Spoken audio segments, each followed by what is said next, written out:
Every business wants good customer reviews. Every customer wants a good experience.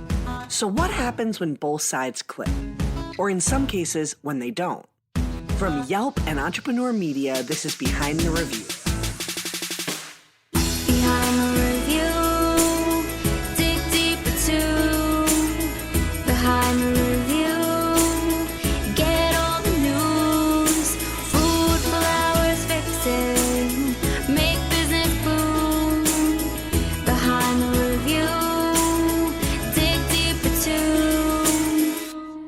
I'm Emily Washcovick, Yelp's small business expert. Typically, I share a story featuring conversations with a business owner, as well as someone who wrote them a Yelp review. This week, we're kicking off a mini-series that I'm calling the San Angelo series. Some of you longtime listeners may remember Josh H. He shared his experience with the weightlifting gym, as well as his favorite brewery/restaurant. He's a Black Badge Yelp Elite, which is a special designation for Yelp users who have been actively reviewing businesses and contributing content to Yelp for over a decade.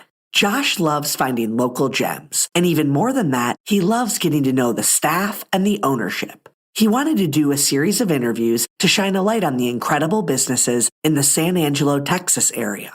It's a small town, hours from any of the larger cities that you probably think of when you think of Texas. But that doesn't create any shortage of unique places creating memorable experiences for their customers. Today, we sit down with the owner of SoCo Taphouse, or as Josh and Brandon share, the cheers of beers. It's the cheers of beers. It is addicting. I would put it that way. You go back for the people in the diversity of people and conversations as much as you do the beer, truly.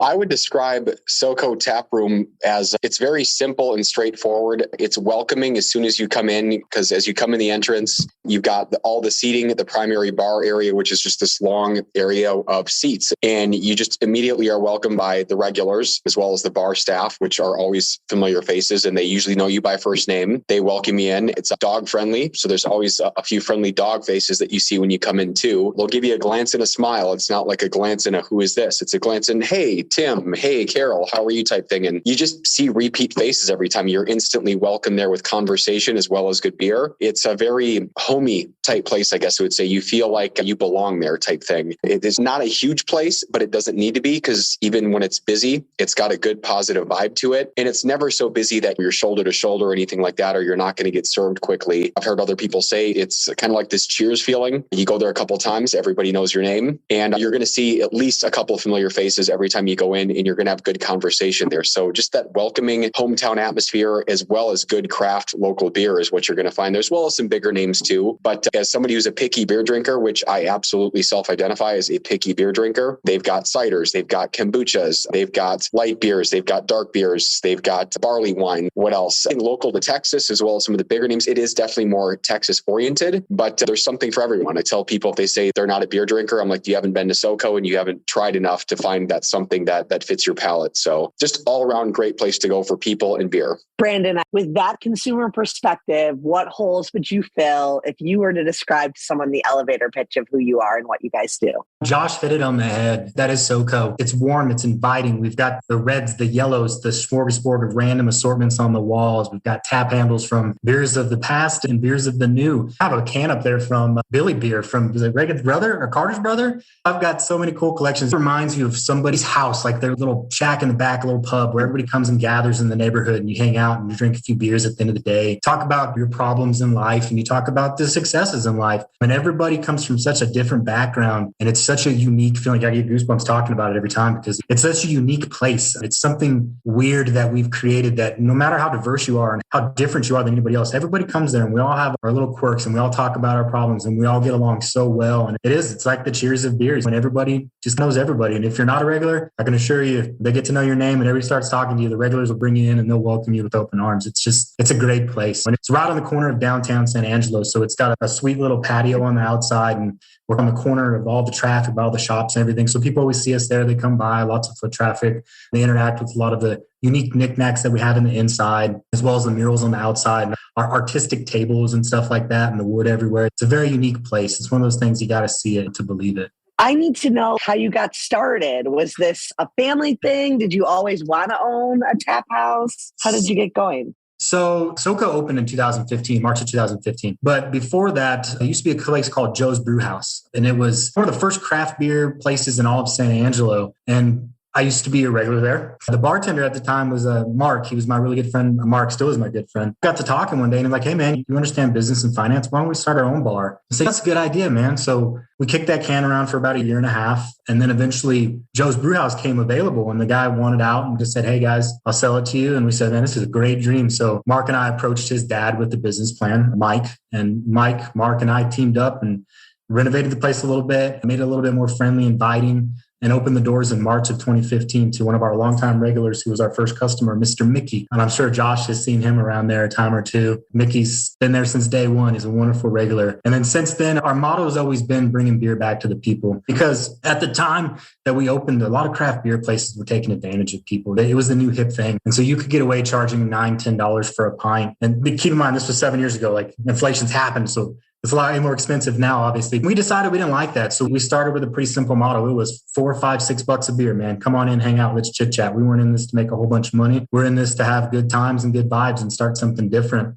Bringing beer back to the people was our slogan, and that's how we did it. And just over time, it's grown into this wonderful place. We were able to retain a lot of the regulars from Joe's Brewhouse. We were able to change our look up and make it a little bit different, more inviting, make it almost family friendly. A lot of people do bring their kids in, hang out on the patio, play the little ring game and stuff like that. And we made it definitely dog friendly because that's the new world we live in. We love our puppers. We're a sucker for strains. We're a sucker for animals. We just love everything. So morphed into this great environment like that. We get some food trucks come out every now and then, but that's pretty much how we got the start. And we've just been rocking and rolling since 2015, man.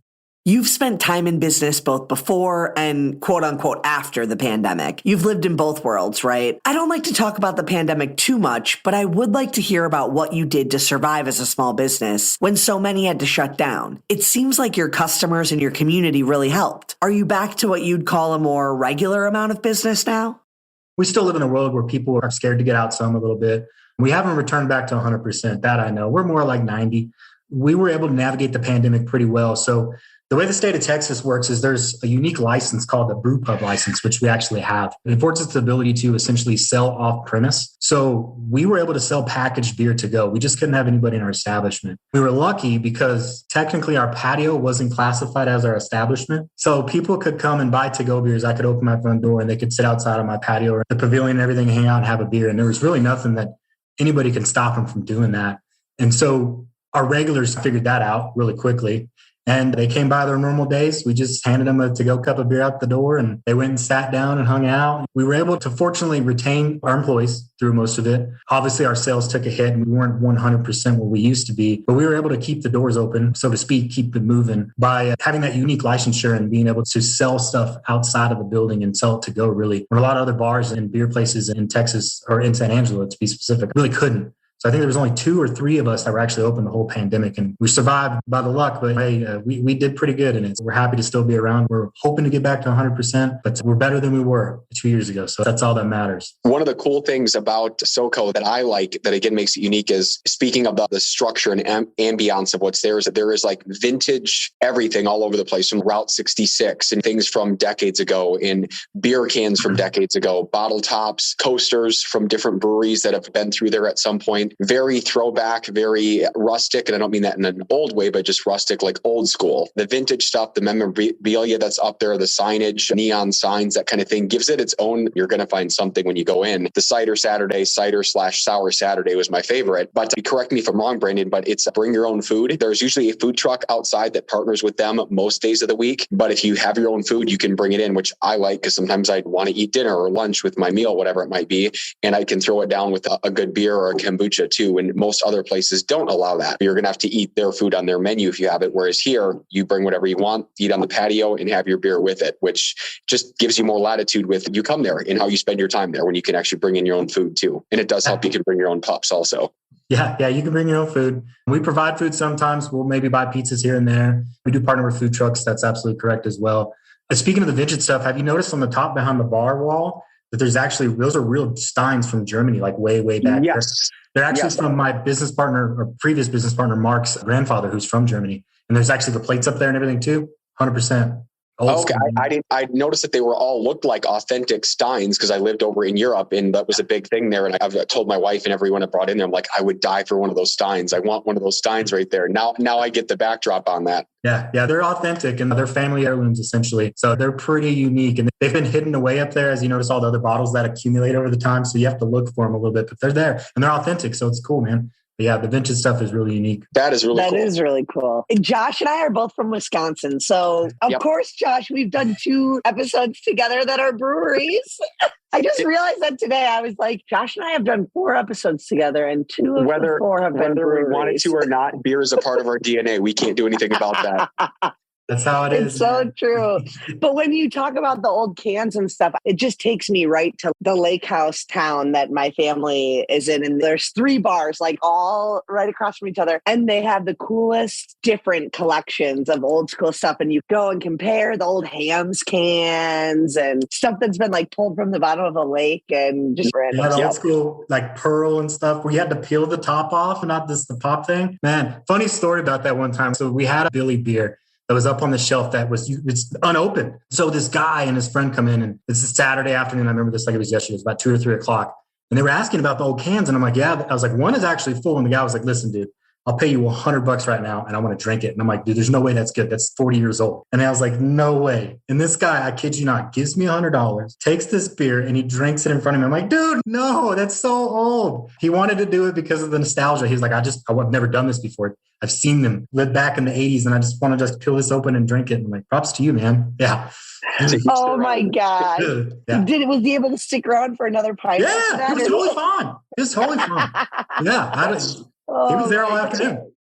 That's hysterical. Let's talk about the staff. SoCo Taphouse has built such a vibrant and inviting group of regulars, and that's in part due to the people helping it run. Josh, can you talk about how the staff helps create that SoCo Taphouse feel that you described?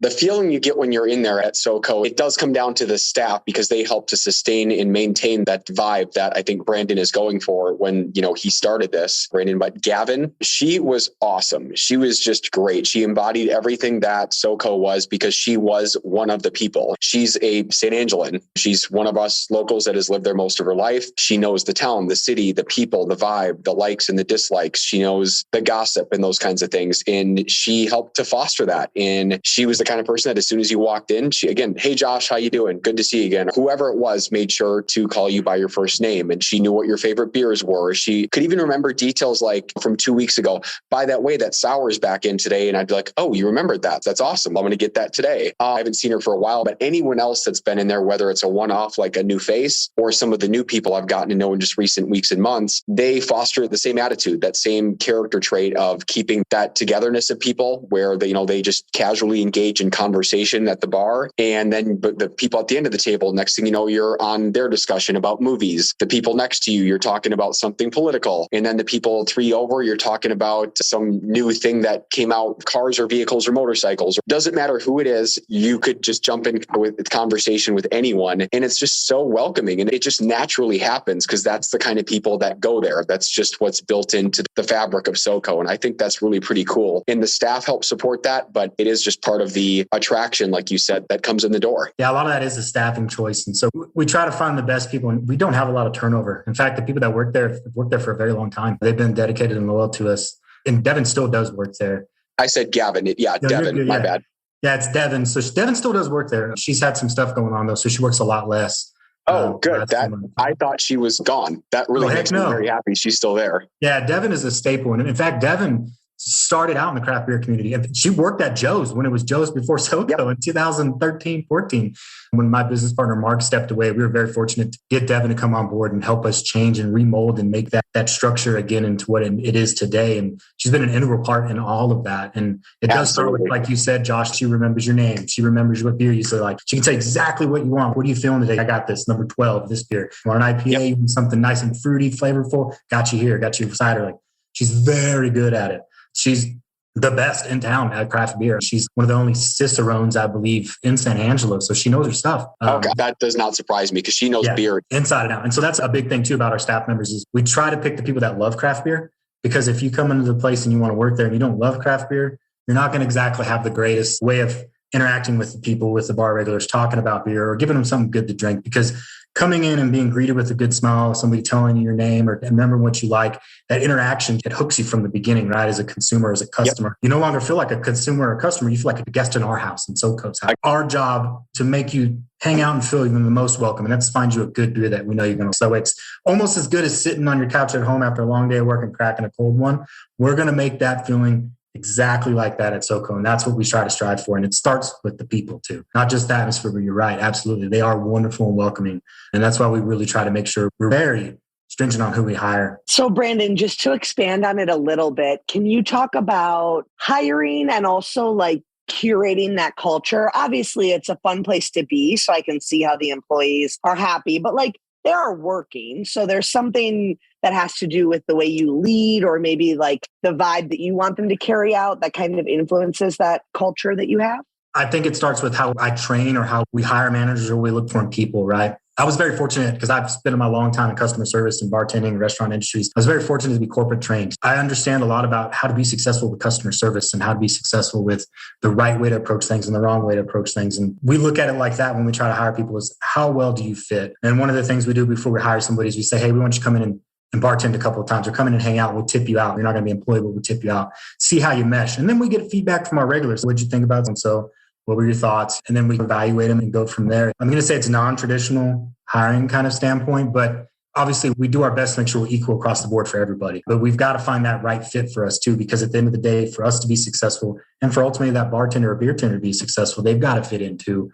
And if that fit isn't there, we just talk to them about other opportunities. Hey, you want to help us in the brew room? You want to help us maybe here and there do some bar backing? Maybe not being a beer tender is right for you, but you do love this environment. Maybe you quite fit in. Let's talk about helping brew and beer. Let's talk about something else. It starts really with that customer service and making sure that everything kind of meshes right, that the regulars you get along with, that you understand the craft beer, that you understand these certain atmospheres, and you really think about the customer and the guest first and the environment that you're putting on, and to make your best foot forward to make sure that they have a good time and they enjoy themselves there. You had mentioned earlier, obviously, the role of helping a guest choose the right beer. I think some people come in and they know what they want, and other people might be overwhelmed by all the taps. That is the thing, to have so many choices. Can you talk about that role and knowledge of beer and how that also cultivates the environment? Because you're right, it's a friendly face, but it is being able to give a recommendation, talk about the different options, things like that. I'll walk you through the very first question we usually ask people when they come in. We'll ask them what they're drinking. And a lot of times what people say is, I'll take an IPA. Do you want a hazy? Do you want a double? What are you feeling? And then we can navigate what's on tap. So we do have 26 different taps and they rotate almost nightly. They'll change from today to tomorrow, just snap of a finger. We start with the question of what are you drinking today? And a lot of people that come in, sometimes they just don't know. They're like, oh, I don't know. I've never been here before. These are a lot of overwhelming amount. We circle back to the question, what do you usually drink? And then we start there and we build up from it. What do you usually drink? And then say somebody comes in, they drink a Coors Light. Okay, I'm going to find a beer that you're going to like today. That's what's going to happen. We'll go through and we'll taste every single one of these taps and we're going to figure it out, buddy, because that's what we're here for at SoCo, is to bring beer back to the people and introduce you to something you've never had before. And Coors Light drinker comes in. I'm like, okay, cool. You like light beer. So let's start with a lager maybe. And depending on what kind of the weather it is, if it's a cool day or cool outside, it's raining, I'll hit a light beer drinker with a dark beer. You'd be shocked to know that a lot of people actually that drink light beer do love dark beer, because the perception of it is that it's bitter and it doesn't taste good and it's heavy on your stomach. That's not true. You can get a porter or you can get something lighter and you really still get a full flavor from it. A lot of people are just like, wow. To get back to the point is we start there, is we ask what you normally drink. We ask what you're feeling. We try to see what your mood is or what you really do, what you regularly drink. And then we use our skill sets of our knowledge of understanding of beer and lagers, light beers, dark beers, IPAs, sours, ciders, whatever it might be, and what we have on tap to kind of find the best fit for you. And we're not shy about letting you taste different ones. We absolutely love it. We encourage it. Taste a little bit of this, taste a little bit of that, to really find something that you're going to enjoy. It was interesting to hear that end, because that is exactly what I've been exposed to on the consumer side, the way he described it. So if that's the game plan, I've seen it fold out on the field, so to speak. They will let you sample 8 or 9 different samplers right there to find out what you want. They don't want you to buy a beer just for the sake of buying a beer. I've gotten the vibe they want you to find the one you truly like and you're going to enjoy drinking. There is a very approachable and non-intimidating act of beer education going on when you go there. If you are a newbie or you're just fixated on one type of beer, they're willing to expand out your palate more by letting you try their beers, asking what you want. And that's what it's about. If we can get people to find something that they they like, if the guest comes in and they find something that they like, they're going to come back. Yep. They're going to get that feeling of, even if I was lost last time I went in there and I couldn't really find something, it took 5-10 minutes to get a beer that I liked and running short on time, I might have had one. The guest ultimately thinks when they come back, they did it last time. They helped me find something I like. They're going to do it again for me. And we do it 100%. We have for the last 7.5 years. And that's one thing we pride ourselves on. We are not scared about getting out samples. In fact, it's not uncommon for us to put a beer on tap that's new and just start handing out samples everywhere. We love doing it. Hey, try this, try that. If you like that, you'll like this. We want you to find something that you enjoy drinking. So you come back and you end up like Josh, where you love Saturdays and you find ciders and you're having a great time, because that's our goal, is expanding people's horizons of beer, that there's so many different flavor opportunities out there and so many different profiles that you're going to find something you like. It just takes a little bit of time and we'll help you get there.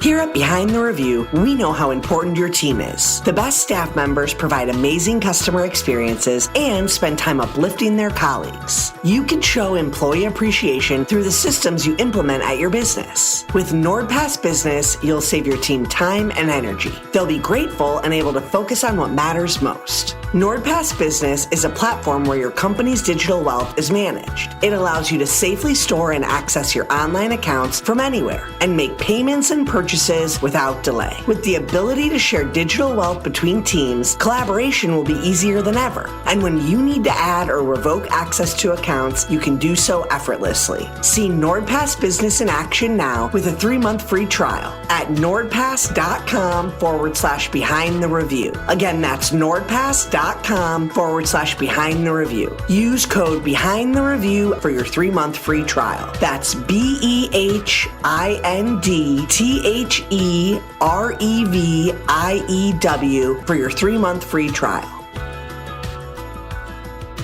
Brandon, could you walk me through your setup in the tap house and brewery? I'd like to get an idea of how it's laid out.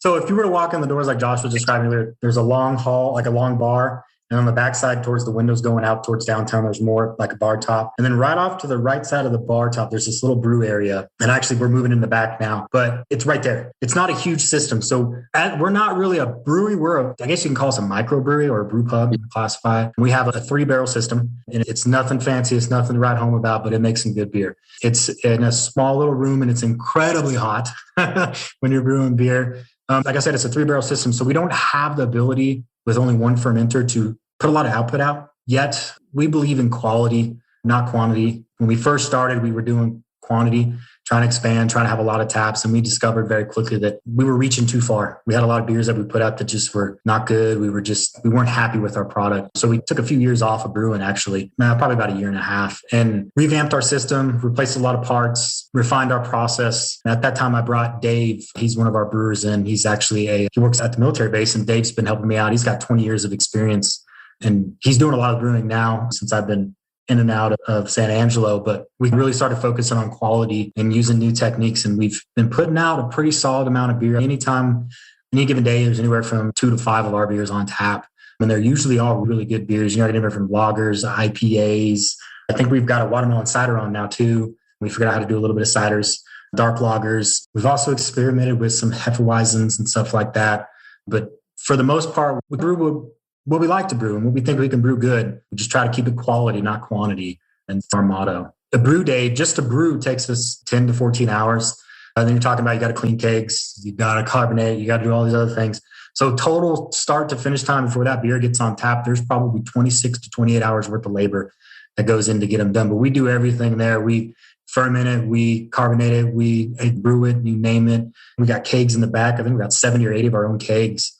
Matter of fact, but it's all done there. We do a full grain. We don't do extract like some people do. We do full grain builds, which is pretty cool. We actually take the grain that we use from our brews and we have a trade out with some local farmers. Like they'll come pick up the spent grain because all we've done is take the sugars out of it. And it's still good to feed chickens and stuff. So we'll actually have some farmers that come and they'll pick up our buckets of spent grain and then they bring us back fresh eggs. So it's a pretty good little trade we got going. So nothing goes to waste with it. And so we enjoy that. That kind of businesses helping other businesses, support system mentality, and partnering with local farmers can be invaluable in not only creating community, but helping to secure your business. Working with other like-minded businesses can do wonders in helping you make your business feel like a bedrock of the community. Josh, I'd love if you could read your Yelp review for us so we can discuss reviews and their place in the small business operation. So whenever you're ready.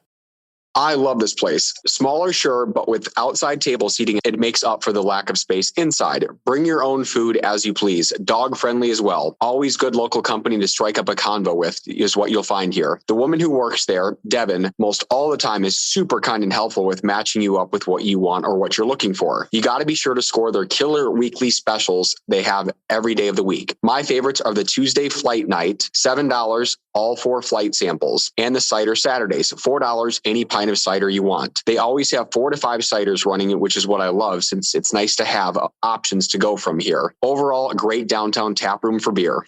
Thanks, Josh. Let's talk a little bit about why you review. What's your motivation for taking the time to share your experience and review a place like SoCo Taphouse? My big reason for reviewing a place like this is being that it still is, and it was even more so, a very local spot for me to go to. I could walk there in 5 minutes from my downtown loft I lived in, and now it's still just a 10-minute drive from where I live now. It's such a local mainstay spot for socialization, for good craft beer. I want to support that because I, as a consumer, want this kind of thing to be able to go do as a social outlet, as a place to just find good beer. So by going and giving them my patronage, I'm showing my support for a local business like this. I do the review so other people can see it as well as an interested consumer that might not have been there, or maybe they've only been there once. But either way, they see the review, they can see it's positive. They're going to get some good reasons for why they should go to get an equal experience. And now I've helped to foster and grow that same interest in a local business. I'm pretty sure they're going to go and experience the same thing I did and become a regular themselves. The more people that experience that positivity, they're going to keep going back as well. And now we are collectively, hopefully as a result of just a single review that's positive, keeping a local business in play like that. There's really the root of why I do reviews. I want people to see them, become interested in going themselves, and then having the same experience. And hopefully they tell other people about it too. It's just the force multiplier effect. My review, they see it, they want it, they go. They review, other people see it, they want it, they go. And this really is a very, just by definition, a San Angelo place. You're going to see San Angelo people, and that's what makes it one of a kind place you won't find anywhere else. Okay, Brandon, I want to hear your perspective on reviews. I feel like as a bar, tap house, there's sometimes like a mixed feeling about that, but you sound like you come from a long line of customer service, which has an interesting relationship with online reviews. So I love reviews, good or bad. Coming from a long line of customer service, I believe that you learn a lot about reviews. One, you learn if you're not doing what you need to be doing properly, if you get negative ones, okay? That allows us to reevaluate as a business standpoint, like, hey, so employee A, why did we miss the mark that day? What happened? What was going on with you? What was going on with the bar? Why was our service not as good as it could have been? The other side of that is I love when I see the positive ones. I can share with our employees and say, hey, you did a great job, man. Somebody left you an awesome review. I believe that feedback and criticism, positive or negative, is a learning opportunity. And I've always been that way. Like you said, I come from a long line of customer service, and any review, good or bad, can teach you something, and you can learn from it and grow from it. And being in the customer service industry and watching the blow up of Yelp and all these other review companies, you've got to learn from them. Obviously, the negative ones I take more seriously. And I try to make sure that if I get a negative review, I reach out and I touch it and I respond back, because I think that when people reply with a negative review, they just want to be heard.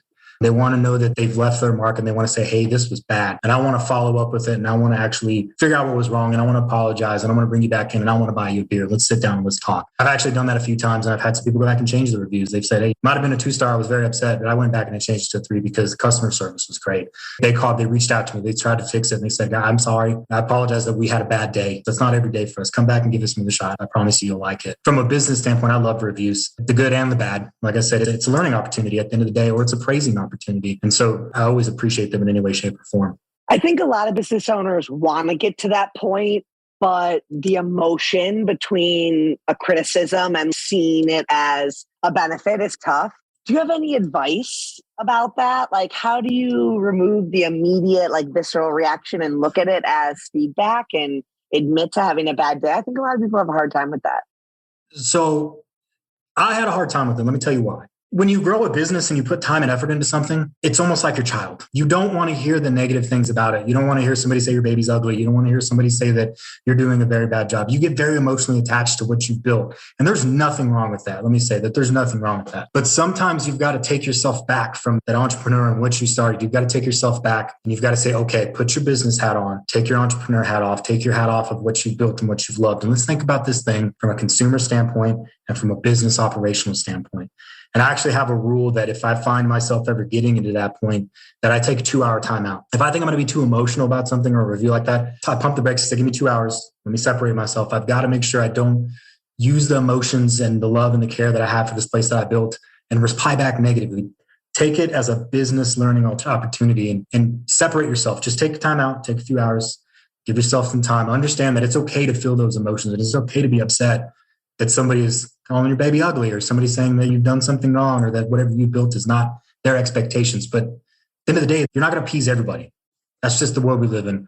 You can't make everybody happy. And you have to understand that too. And that if you try to appease everybody, you'll fail. Just be good at what you do. And some people are going to be upset about it for the way, but try to find common ground and try to remove your emotions from that and put on your hat as a business owner and try to remember that it's okay to be upset and it's okay to be emotional about a negative review. But you've got a business to run. You've got to make sure you take that seriously and then reply back to it in the most business savvy customer service way. And that concludes our episode. Be sure to subscribe so you get new episodes every Thursday. I hope you enjoyed it and were able to take a thing or two away to implement in your own life. Whether it's a new idea that you can bring back to your business or a fresh perspective on how to be a positive influence as a consumer, we share these stories to inspire and create more meaningful connections in your local community. For more information about today's business or to connect with me, check out the show notes. Behind the review, dig deeper too. Behind the review, get all the news. Food, flowers, fixing, make business boom. Behind the review, dig deeper too. This episode featured a conversation with Brandon Gardner, owner of SoCo Taphouse, and Josh Hockett, a Yelp Elite reviewer living in San Angelo, Texas. Special thanks to Holly Hanchy, who helped write this episode. To learn more about the story, check out the blog post. And don't forget to subscribe so you get an alert each Thursday when a new episode comes out. To claim your own Yelp business page and start engaging with consumers, visit business.yelp.com. Our theme song is performed by Ali Schwartz and produced by Robbie G of Messerol Sound. The show was produced and edited by Entrepreneur Media.